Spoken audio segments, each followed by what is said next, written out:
Salut mes petits ananas, j'espère que vous allez bien. Aujourd'hui, on se retrouve pour une vidéo où je vais parler des mangas que j'ai lus récemment. Je me suis dit que c'est vraiment intéressant de vous partager mes lectures récentes pour vous recommander ce que j'ai lu et vous dire mon avis tout simplement. Les mangas, on est vraiment sur des styles totalement différents, il y en a qui sont assez similaires, mais je mettrai un trigger warning quand même pour ceux où il y a des thèmes assez durs, sachant qu'il y en a quand même 4 ou 5. Il y en a deux qui sont plus chill, mais les autres sont des thèmes assez psychologiques, tournant autour de choses assez dures. Et donc du coup, je vais commencer avec le premier livre que j'ai lu, c'est le plus récent que j'ai lu, c'est Adieu Eri. Souffrant d'une maladie en phase terminale, la mère de Yuta lui demande de filmer ses derniers moments. C'est ce qu'il fait. De son sourire rayonnant quand elle est avec sa famille, au moment où la maladie ravage son corps à l'hôpital. Il enregistre des heures et des heures d'images. Après son décès, Yuta compile sa vie en un film qu'il projette dans son école. Et il décide d'ajouter un peu de fantaisie à la fin de son film. Dead Explosion Mother naît. Suite aux critiques provoquées par son rôle où il paraît insensible face à la mort de sa propre mère, Yuta se rend sur le toit de l'hôpital pour essayer de sauter la vie. Mais là, il rencontre une fille nommée Ellie. Elle est captivée par son film. Ellie lui demande d'en faire un nouveau, qui fera oublier le précédent et prouvera que ses critiques ont tort. Le manga donc Adieu Ellie, c'est de Fujimoto Tatsuki, donc l'auteur de Chainsaw Man, il est disponible chez Crunchyroll. Je l'ai même juste ici pour vous le montrer, voilà, j'en avais parlé dans ma vidéo achat manga. J'avais dit que je l'avais pas lu, mais du coup, je l'ai lu. Voilà, il est à 7,29, comme vous pouvez le voir derrière cette étiquette. Je vais le garder parce qu'il faut que je vous montre des choses particulières à l'intérieur. Et donc, du coup, ce que je vais vous montrer, c'est la mise en page, parce que j'ai beaucoup aimé la mise en page. Peut-être que de toute façon, vous aurez déjà vu des images juste avant, pendant le résumé, mais je vais vous montrer les premières pages. Je vais juste enlever la pochette parce que moi, j'enlève toujours la pochette quand je lis un manga, parce que je préfère lire sans la pochette, en fait, c'est plus pratique. Donc, nous ouvrons le tome, je vais pas trop abîmer. Je pense que vous voyez rien avec ma main. Voilà, déjà, ici, on retrouve le thème du fait de filmer jusqu'au décès de sa mère. Et puis voilà, la mise en page est comme ça. C'est comme si on voyait les images à travers d'un écran du téléphone, parce que l'écran de téléphone, c'est pas très grand. Et en fait, c'est quasiment toujours comme ça. Il y a juste des moments où c'est un peu plus grand. Je vais peut-être pas vous spoil tout non plus. C'est toujours comme ça. Il y a juste des moments où peut-être effectivement, ça je peux vous le montrer, c'est pas spoilant, c'est dans le résumé, c'est un peu plus grand. Mais je sais pas, la mise en page, je l'aime bien, je saurais pas comment expliquer, mais elle est vraiment originale par rapport à d'autres mangas et elle est bien dans le thème de filmer, voilà. J'aimais bien ce concept aussi de filmer jusqu'à la mort, jusqu'au décès, c'est quelque chose de beau, de touchant. Et de manière générale, l'histoire est belle et touchante. Ça parle de la maladie. Voilà, c'est une histoire que j'ai beaucoup aimée et qui est touchante, qui est très bien réalisée. Voilà, donc je vous conseille de lire Adieu Ellie, Sayonara Ellie, du nom japonais. L'histoire des trois Adolphes. Ce récit se passe durant la Seconde Guerre mondiale et raconte l'histoire entremêlée de trois hommes nommés Adolphe, dont évidemment le détestait Hitler. En 1936, Sohei Toge est chargé de faire un reportage sur les Jeux olympiques d'été de 1936 à Berlin. Après son arrivée, son frère étudiant en Allemagne prend contact avec lui et désire le rencontrer le plus tôt possible. Mais ce dernier est assassiné et toutes les traces de ses études ainsi que de son séjour en Allemagne ont été effacées. Enquêtant sur la disparition de son frère, Sohei Toge découvre qu'il détenait un mystérieux document concernant Adolf Hitler, qui pourrait être fatal au Troisième Reich. La preuve de la lignée juive d'Adolf Hitler. Donc le manga, l'histoire des trois Adolphes, c'est fait par l'un des plus grands mangaka, Osamu Tezuka, je pense que vous le connaissez, il a fait tellement de grands mangas, notamment celui-là. Il y a 4 tomes et le prix de 9 € et notamment des tomes assez récents, et c'est des tomes assez gros. C'est une histoire que j'ai beaucoup aimée parce que je suis une passionnée d'histoire, j'adore l'histoire et notamment les histoires autour de la Seconde Guerre mondiale. Dit comme ça c'est bizarre, mais tous ceux qui sont passionnés d'histoire et qui adorent la Seconde Guerre mondiale, des histoires autour, vous comprendrez très bien. C'est juste une époque qui fascine et à la fois une époque évidemment très tragique. Je pense que je ne vous apprends rien. On traite de la Seconde Guerre mondiale et notamment d'une rumeur qui circulait à ce moment-là sur est-ce que vraiment Hitler avait des origines juives. C'est vraiment une vraie rumeur à cette époque-là. Bon, je crois que ça a été démenti, c'était quand même une rumeur qui circulait, mais là c'est réellement pris pour une vraie chose, quelque chose qui a eu pour but d'essayer de de contredire les propos de Hitler. Je cherche mes mots, mais j'arrive pas à les trouver. Bref, c'est une très belle histoire, une histoire sur la Seconde Guerre mondiale, sur la psychologie humaine, sur le drame qu'a été cette Seconde Guerre mondiale et jusqu'à quel point l'humain peut aller pour détruire une information qui peut être compromettante. Voilà. Les fleurs du mal.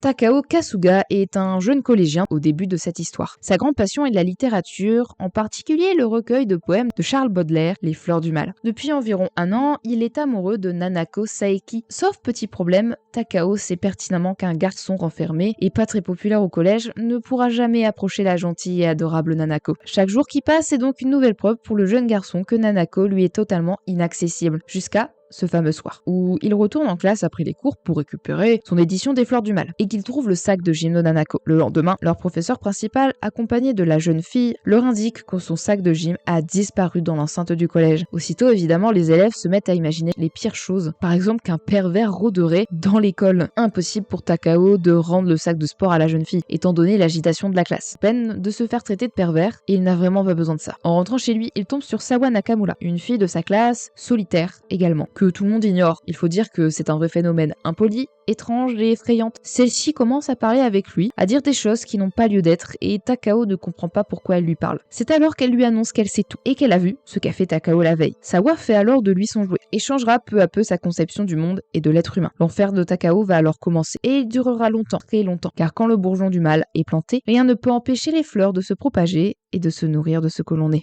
Bien évidemment, nous ne parlons pas des Fleurs du Mal de Baudelaire, vous l'aurez très bien compris avec le résumé, mais du manga de Hoshimi Shuzo, qui quand même aborde bien ce thème des Fleurs du Mal, l'humain dans sa beauté, dans sa cruauté. C'est un manga disponible chez Kiyun en France, avec 11 tomes, au prix de 6,95 €.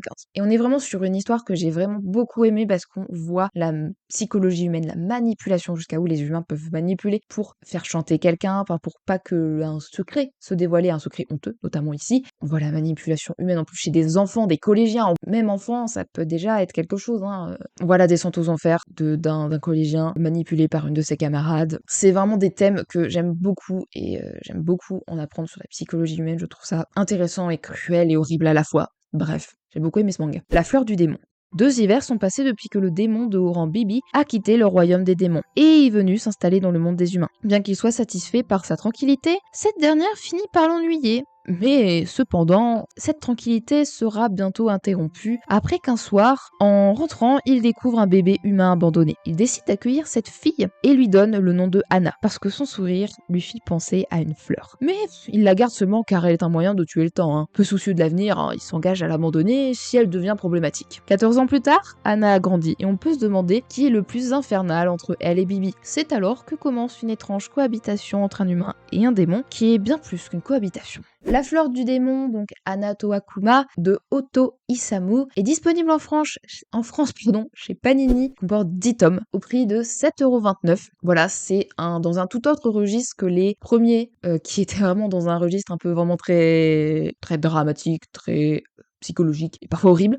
Voilà. Et on est vraiment sur une histoire très mignonne, très chill, très touchante d'une jeune fille amoureuse d'un démon et d'un démon qui lui voulait juste trouver la tranquillité sur Terre, qui n'avait pas au monde des démons ce qu'il avait beaucoup de pression, comme il était de haut rang. Une histoire d'amitié, d'amour très belle et très triste aussi à la fois. Vous comprendrez si vous lisez. C'est une très belle histoire. Vagabond.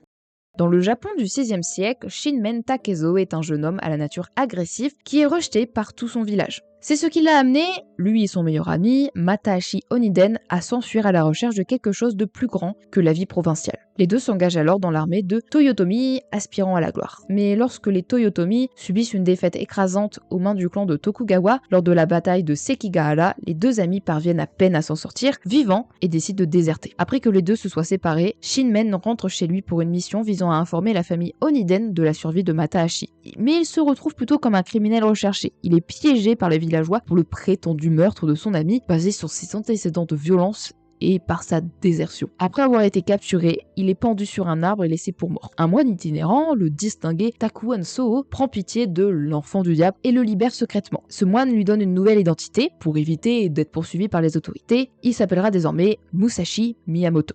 Le manga Vagabond, vous le connaissez certainement. C'est un manga de Takehiko Inoue, ce grand mangaka qui a fait notamment Real ou encore Slam Dunk. Et il est parti sur un tout autre genre avec Vagabond, pas du tout le même style. En France, il est disponible chez Tonkam au prix de 9,35 € et j'ai un tome avec moi qui est le dernier tome sorti. Attendez. Actuellement, le dernier tome sorti, puisque le mangaka, donc Takehiko Inoue, je crois qu'avait communiqué, je sais plus exactement où, comme quoi, en fait, c'était tellement dur d'écrire Vagabond, tellement dur psychologiquement qu'il continue pas son manga et franchement, je peux le comprendre. Voilà le tome 37 qui est magnifique. Ne vous inquiétez pas, il est pas spoilant. Mais bref, du coup, je vous montrerai pas. Ça a pour genre action, drame, historique et pour thème arts martiaux. Ce manga, il est graphiquement très très joli. Le style de Takehiko Inoue est absolument génial. Mais c'est quand même un manga assez dur à lire. C'est pas fait pour tout le monde. Vous allez me dire, il y a pas mal d'autres mangas juste avant qui étaient assez durs à lire. Mais voilà. Et l'histoire est vraiment très intéressante. C'est tiré de vrais livres historiques et d'un vrai personnage historique. Et on voit l'histoire d'un rejeté, d'un déserteur, de quelqu'un qui s'est fait accuser d'un meurtre et il est rejeté par toute la communauté, il est obligé de devenir un vagabond. Et c'est pas une vie facile, une vie à errer, à pas être stable, à pas avoir un village stable, pas forcément avoir beaucoup de nourriture. Enfin, en plus, il a des combats réguliers. C'est pas une vie facile qu'il mène. Voilà. Et donc, si vous voulez savoir la fin, et moi, il faudra que je me pose dessus, il faut lire du coup les œuvres de Eiji Yajimara. Je vérifie. C'est Yoshikawa. Il a écrit donc 2 livres sur ce personnage historique de Musashi. La pierre et le sable, la parfaite lumière, qui normalement sont en coffret. Donc, si jamais vous voulez voir toute l'histoire et également la fin. Pandora Heart. Oz Vessalius, 15 ans, est l'héritier d'une des 4 grandes familles de duché. Il mène une vie paisible accompagné de sa sœur Ada et de son serviteur Gilbert. C'est lors de la cérémonie du passage à l'âge adulte que tout bascule. Il est envoyé dans une prison hors de l'espace-temps qui était un mythe jusqu'à présent, l'Abysse. Il y rencontre Alice, une chain, connue sous le nom de Birabit, et elle lui propose un pacte pour le sortir de là. Et en échange, il doit l'aider à retrouver ses souvenirs. À son retour, l'organisation nommée Pandora l'attend de pied ferme pour le questionner sur le mystère qu'est l'Abysse. Pandora Heart, c'est un manga de Jun Mochizuki qui a notamment fait plus récemment... Allez, nickel, je me souviens plus du nom, c'est un truc avec des vampires. Bref, il est chez Kiyun au prix de 7,95€ avec 24 tomes. J'ai pareil le 24e tome à vous montrer. Voici le 24e tome qui est vraiment le plus fat. Je ne vous montrerai pas l'arrière parce que je pense que ça spoil. Pandora Heart, on est sur un tout autre style également que les autres, même si celui-là, on est quand même sur un manga à suspense et c'est pour ça que je l'aime beaucoup. On a beaucoup de suspense, de fil en aiguille, le mystère se dévoile. On se dit peut-être qu'en fait on avait le mystère sous les yeux depuis le début.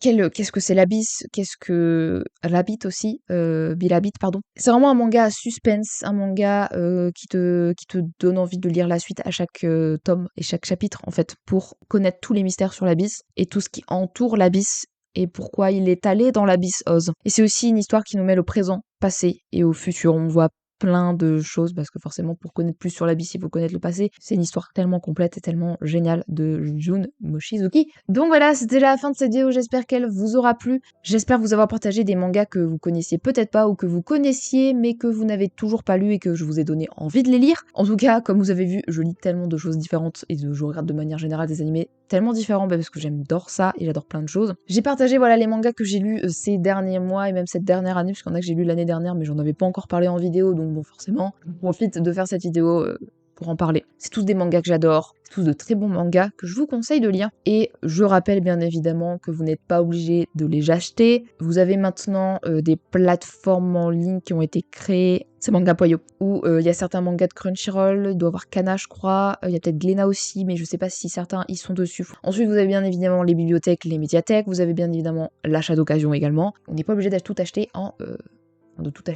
neuf. N'hésitez pas à partager également vos mangas que vous avez lus récemment et que vous avez beaucoup apprécié. Et sinon, on se retrouve la semaine prochaine pour une prochaine vidéo. Bye bye!